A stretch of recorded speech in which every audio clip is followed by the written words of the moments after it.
2 days ago, he made me and Emerson Hancock had to sing the Canadian national anthem. So that wasn't very fun. I don't even think I've ever heard it before. And I get called up and they're telling me to sing the national anthem. I'm like, they just give me the words. I don't know the beat or nothing.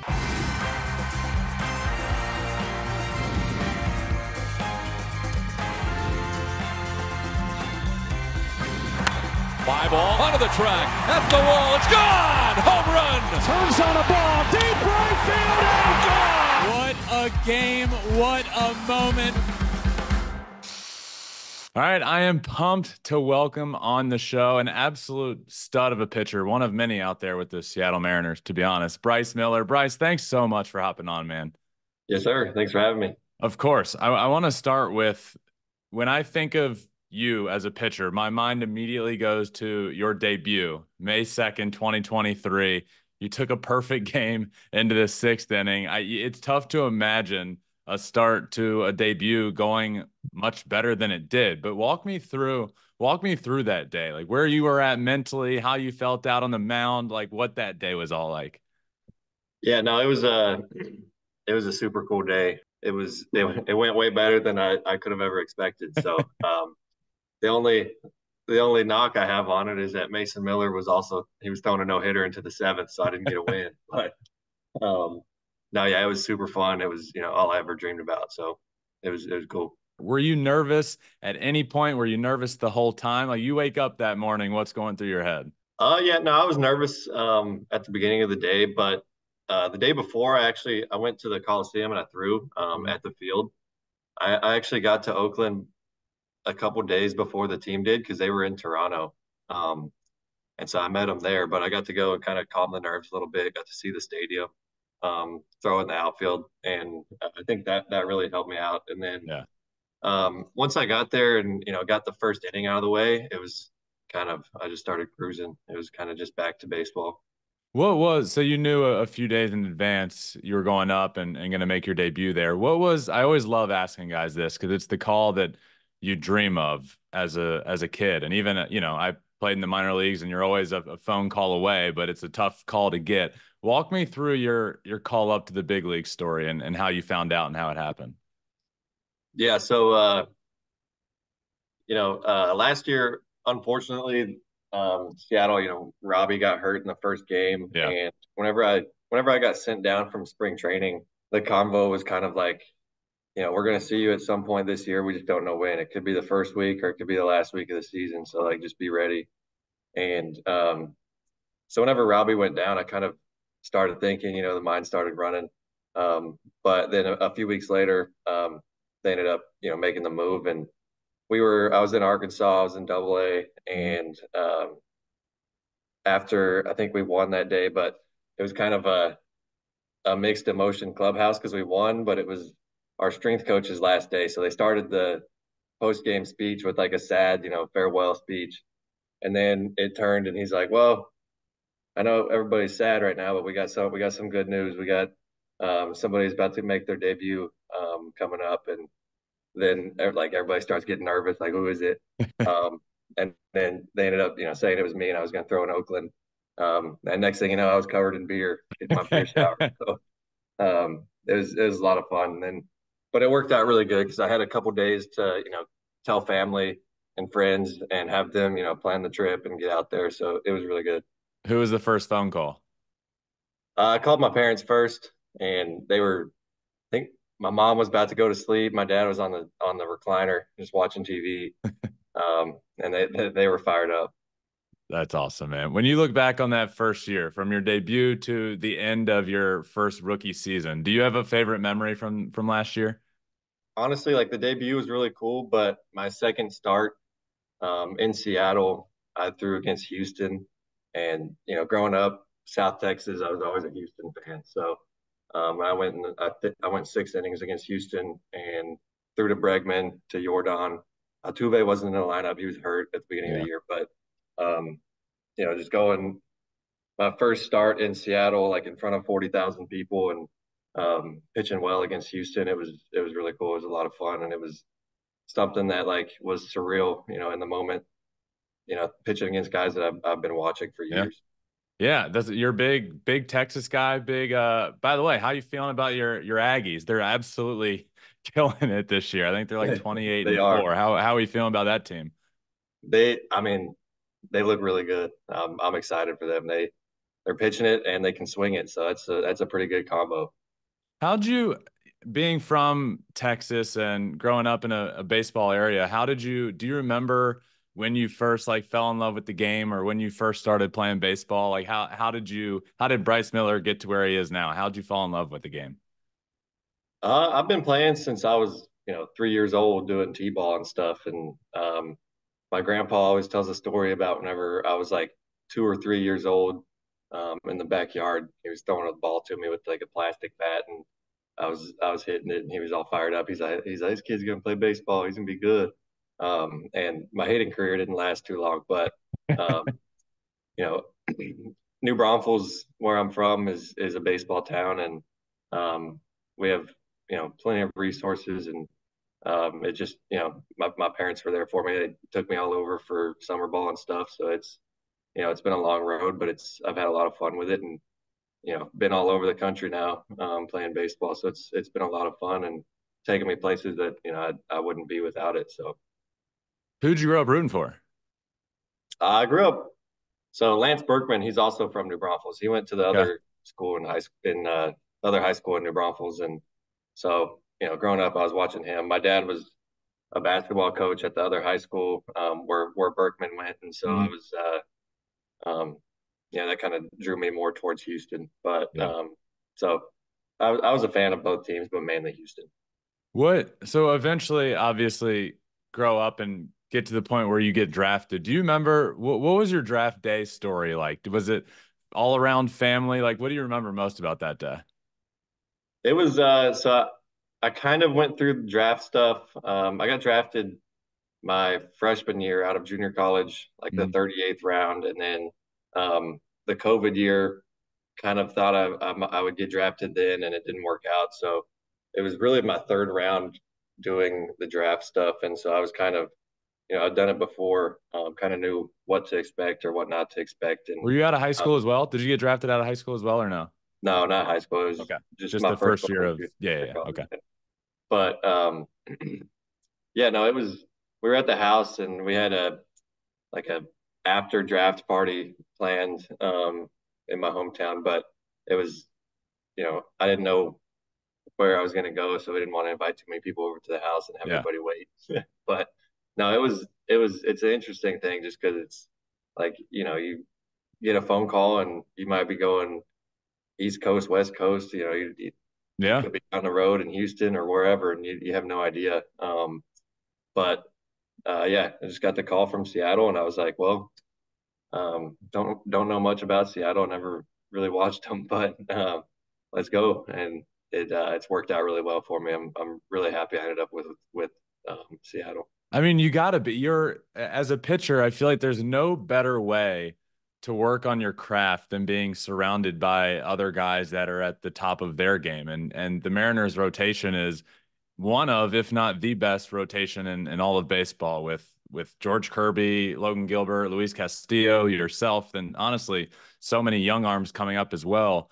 How do you feel like they have best improved your game? Have they? Is being around them beneficial to you? I think I've taken my biggest strides, on the mound since I got to pro ball, and I think it was a change of mentality for me that really helped out a lot. Whenever I got drafted, I didn't really know anything about analytics, and I knew that I had good ride on the fastball, and I knew I spun the ball well, but Yeah.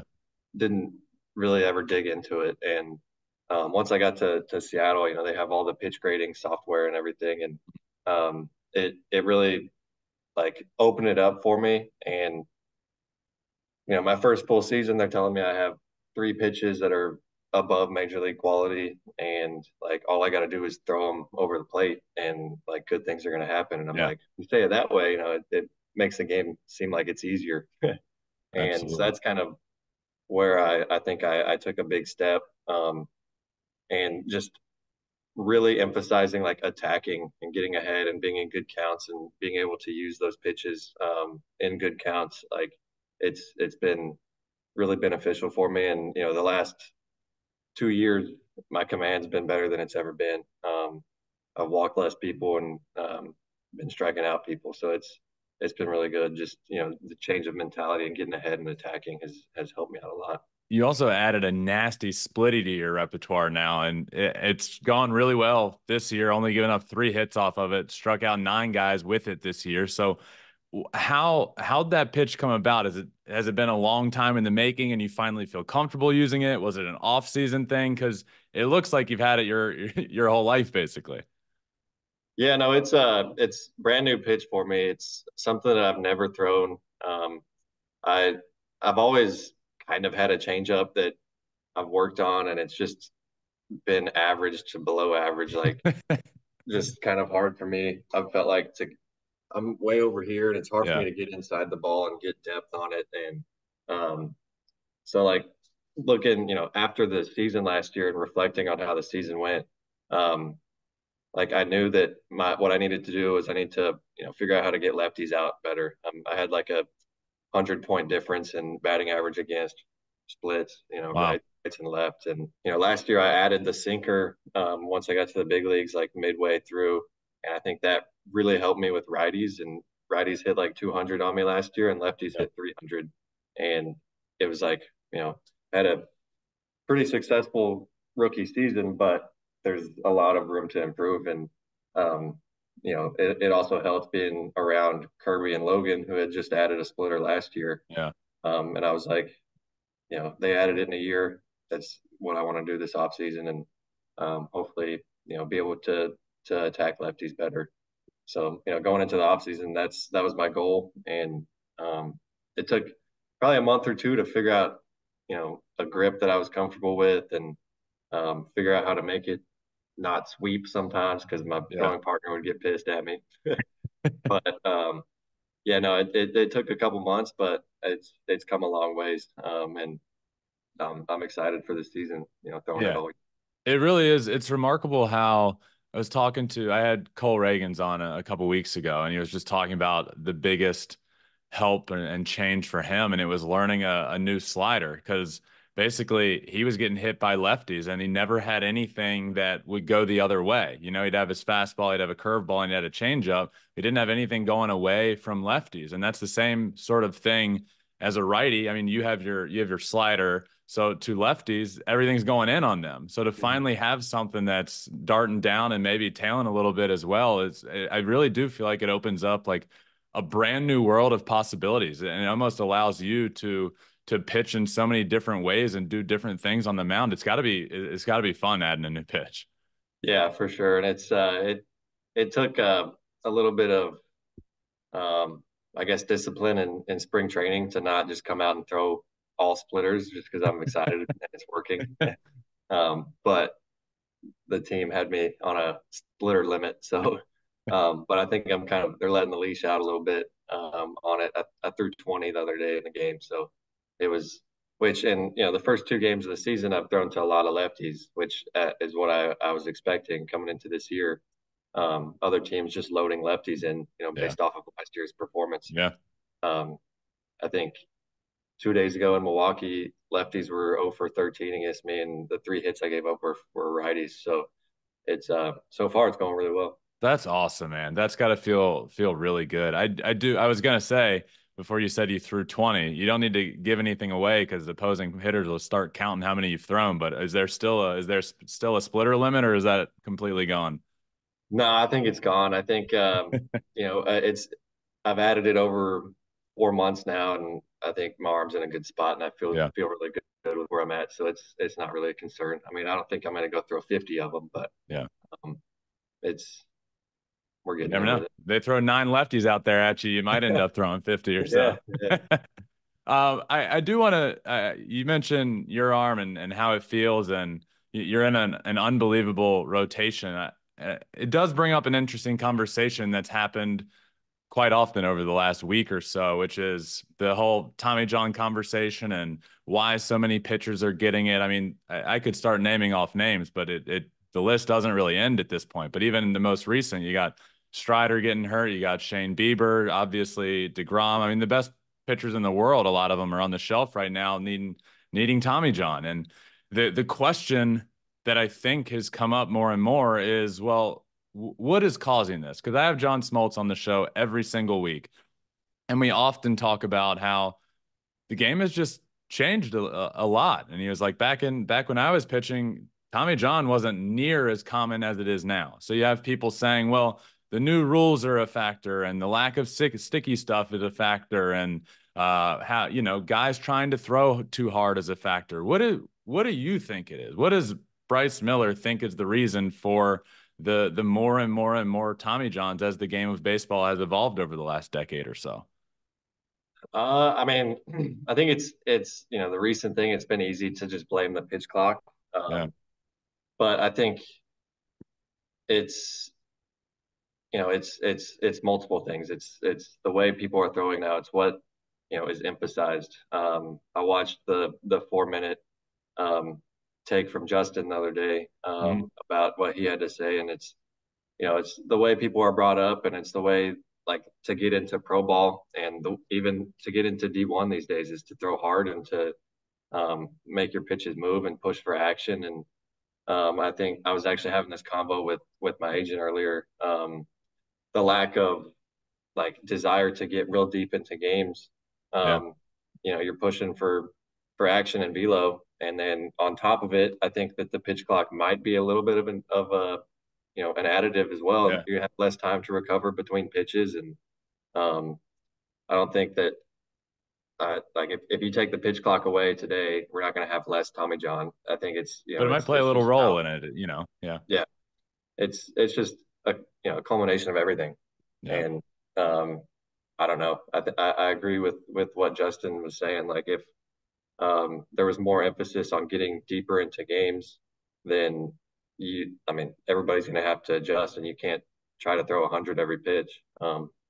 So I don't know. It's interesting, and I think it's going to take years. It's taken years to get to here, and it's going to take years to get away from it. But yeah. it's it definitely sucks. You for fans and for players as well. Like nobody wants to see anybody get injured, and especially the guys at the top of the game. Like you want to see those guys go out and compete. I think everyone now recognizes the problem. At least it's a talking point. But I don't know if anybody that's talking about it knows the answer, because a lot of, like when I played for 5 years in the minor leagues, and I would hear the organization say all the time, and pitchers would say, like, unless I'm throwing 95, you're basically written off. And, that's how pitchers get paid as well. Like, throw the shit out of the ball, throw as hard as you can, spin the crap out of it. And the more you do that, the better your chances are of getting millions and millions and millions of dollars.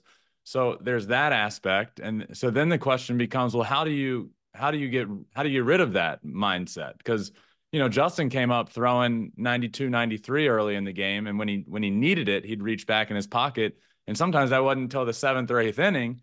And by that point, then you're letting all the gas go out of the tank. But it just feels like that starts very early on in games now, and that's how guys are getting paid the money they are as well. So it just feels like, yeah, we know the problem, but what the hell is the answer to this problem? And nobody really knows that. Yeah, I mean, and it's hard. Like if you're a minor league guy right now, a minor league starter, like what are you going to do? Just start, throwing at 95% or Right. 90% just to like you can't do that. You'll get passed up. And Yep. so it's a tough spot to be in. And I like you said, I don't I don't know the answer. I don't know if anybody does. No, I don't either. But I do know, as of right now, you are slated to pitch on. You're slated. We might be a little far out now, but there's a chance you're going to pitch against the Orioles here in about a month or so, and you're going to face Jordan Westburg, who is one of your best friends, childhood friends. What do you got against him? First at bat, you versus him in the big leagues. What's happening? So I actually he came to Seattle last year and I threw against him last year. Um, and it was he got called up. We were in Baltimore a few weeks before, and Yeah. I was texting him and I was like, "Hey, they need." He had like 30 pumps in AAA. I'm like, "Tell him to get you up. Like I'm here. Come on." And we flew out of Baltimore and we landed in Seattle. And I looked at Twitter and I saw he just got called up. So he got called up the day after I left. But um, he ended up coming to Seattle the next few weeks. And first pitch, I threw him, I think it was 95 right down the middle. He popped it up. I was like, hey, I'll take it. And then I think, let's see, I threw him twice. The second at bat, I got him on a stinker ground ball up the middle, I think. Um, but yeah, no, I look forward to it. It's always fun. I got him and James MacArthur with the Royals. He was also Yep. on the high school team, so it's really cool, seeing guys from the same town and Jordan living on the same street as me growing up. It's super cool and it's a lot of fun seeing us have success and compete against each other. Well, now, so we're just waiting for your first punch out against Jordan is what we need now. Yeah, yeah, I'll take that. That he's seen you his whole life, but he hadn't seen that splitty yet. Oh, it's brand new. I posted a few videos of it this off season, and he would slide up on him and be like, "Man, this ain't fair." So I had Cal Riley's been on the show before. Great dude, and from everything I've heard, great teammate, hysterical guy as well. Just looks like a really fun teammate to be around. So I need your best or favorite Cal Raleigh story. I don't know. So like recently, Cal's been on the bus, like on road trips. He's been on mic. 2 days ago, he made me and Emerson Hancock had to sing the Canadian national anthem. So that wasn't very fun. I don't even think I've ever heard it before. And I get called up and they're telling me to sing the national anthem. I'm like, they just give me the words. I don't know the beat or nothing, man.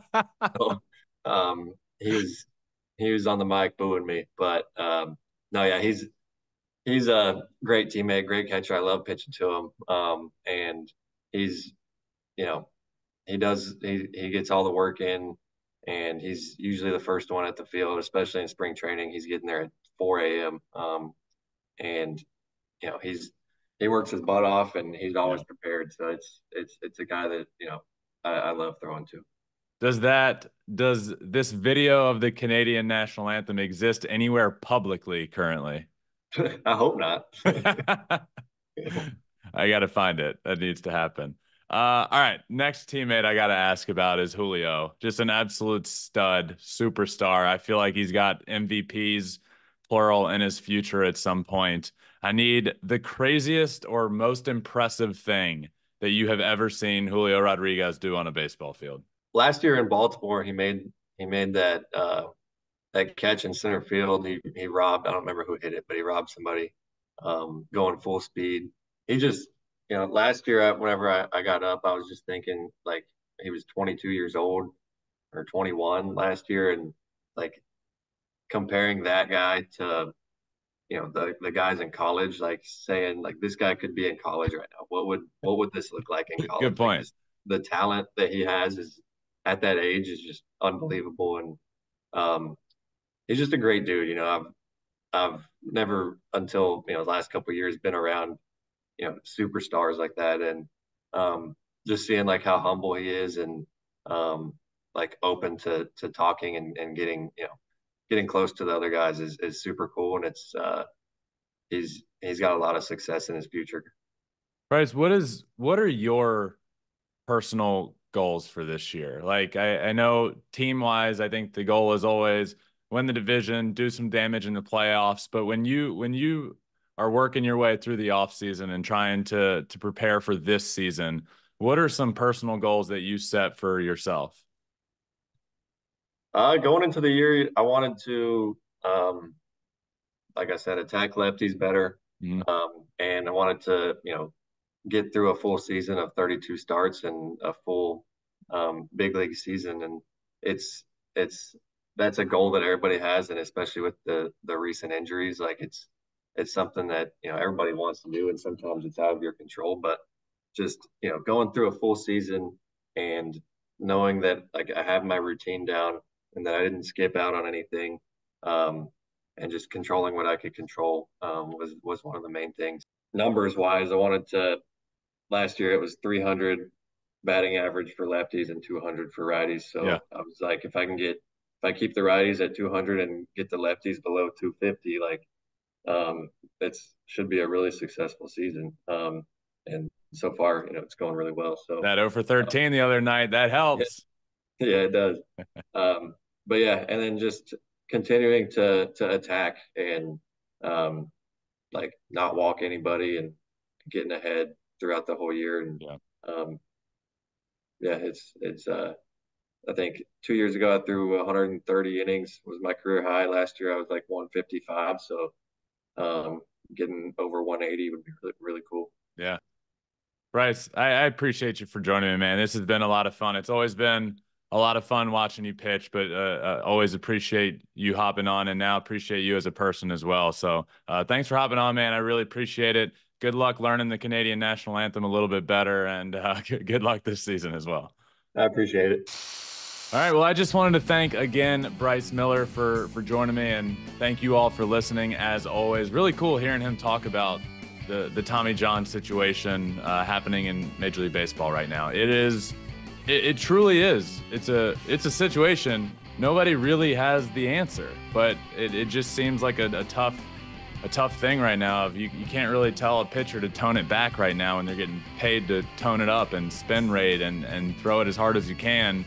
But the question becomes, what do you do, and how do you curtail all of these Tommy John surgeries coming up? So really cool to talk about him, to talk to him about all of that. And I just really enjoyed that conversation. The whole conversation, really, what a stud, an absolute stud out there. The Mariners rotation is the real deal. That is why I have them being a pretty surprise team this year and being able to do some damage in the playoffs if they can get there because of how good their rotation is. And Bryce Miller is a very, very big part of that. So I hope you all enjoyed listening to him talk. I know I did. Make sure you subscribe or follow. It does really help when you guys do subscribe, follow wherever you listen to your podcast, Apple, Spotify, wherever. You can also watch everything we do as well on Spotify or on YouTube at Flippin Bats Pod there. And follow us on TikTok. We're getting close to 100,000 followers there, and that is our goal. And you can help us reach that goal. So thank you all. Thank you, Bryce Miller, as well. And remember, until next time, my friends, find your bat and flip it. Peace.